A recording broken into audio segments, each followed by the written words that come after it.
যে প্রক্রিয়ায় ব্রয়লার মুরগি খেলে 100% প্রোটিন স্বাস্থ্য উপকারিতা পাবেন, কোনো ক্ষতি হবে না ইনশাআল্লাহ। এই ব্রয়লার মুরগির হাড্ডি খাওয়ার কারণে আপনার শরীরে ক্যান্সারের বাসা বাঁধতে পারে। ব্রয়লার মুরগি খাওয়ার ক্ষেত্রে সাবধানতা অবলম্বন করতে হবে। বিষয়টি আমি বলছি না, আপনারা 8 জুন 2023 শিক্ষা বাতায়ন থেকে আপনারা তথ্যটি দেখে নিতে পারেন। শিক্ষা বাতায়ন বলেছেন ব্রয়লার মুরগি প্রত্যেক দিন মানুষ অহরহ খেয়ে যাচ্ছে। এই ব্রয়লার মুরগি ছাড়া আমাদের গোশতের চাহিদা পূরণ করা সম্ভব নয়। ব্রয়লার মুরগি না থাকলে মানুষ গোশত চোখেই দেখতে পেত না, কারণ গরুর গোশত 800-900 টাকা কেজি।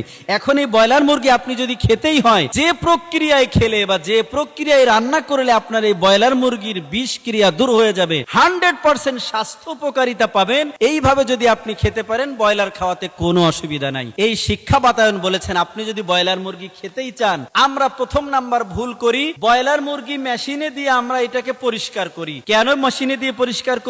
এর গায়ে যে চামড়া আছে, 100 গ্রাম 200 গ্রাম চামড়া থাকে বা 1 পোয়া পরিমাণ চামড়া থাকে। এই চামড়ার মায়ায় আমরা ব্রয়লার মুরগি মেশিনে দিয়ে পরিষ্কার করি, চামড়া খাই।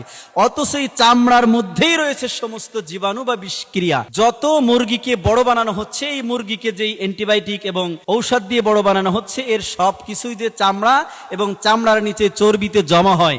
এজন্যই ব্রয়লার মুরগি খেতে হলে সর্বপ্রথম ব্রয়লার মুরগির চামড়া এবং চর্বিকে বর্জন করতে হবে। দ্বিতীয় নাম্বার, আপনি ব্রয়লার মুরগি খেতে পারবেন। ব্রয়লার মুরগির সব থেকে পছন্দের জায়গা হচ্ছে হাড্ডি। এই হাড্ডি আমরা খেয়ে থাকি খুব মজা করে, অথচ এই হাড্ডির মধ্যে হচ্ছে দ্বিতীয় নাম্বারে বিষক্রিয়া জমা থাকে। এই ব্রয়লার মুরগির হাড্ডি খাওয়ার কারণে আপনার শরীরে ক্যান্সারের বাসা বাঁধতে পারে। তথ্যটি আমার না, আপনি গুগলে সার্চ করে দেখে নিতে পারেন। এই ব্রয়লার মুরগির হাড্ডিও ফেলে দিতে হবে। তৃতীয় নাম্বার, এই ব্রয়লার মুরগি যদি আপনাকে খেতেই হয়, কম তেল মশলা দিয়ে আপনাকে রান্না করে খেতে হবে। চতুর্থ নাম্বার, আপনি যদি এই ব্রয়লার মুরগি খেতেই হয়, কমপক্ষে 75 ডিগ্রি সেলসিয়াস আগুনের তাপমাত্রায় রান্না করে আপনি খাবেন। এর কম তাপমাত্রায় যদি আপনি খান, চিকেন ফ্রাই যদি করে আপনি খান, এর মধ্যে যেই তেল মশলা লবণ ঢুকতেছে, এটা ব্রয়লার মুরগিকে আরো বিষক্রিয়া করে তুলছে। অতএব ব্রয়লার মুরগি খাওয়ার ক্ষেত্রে সাবধানতা অবলম্বন করতে হবে। চামড়া বর্জন করতে হবে, হাড্ডি বর্জন করতে হবে, চর্বি বর্জন করতে হবে, বেশি তাপমাত্রায় রান্না করতে হবে,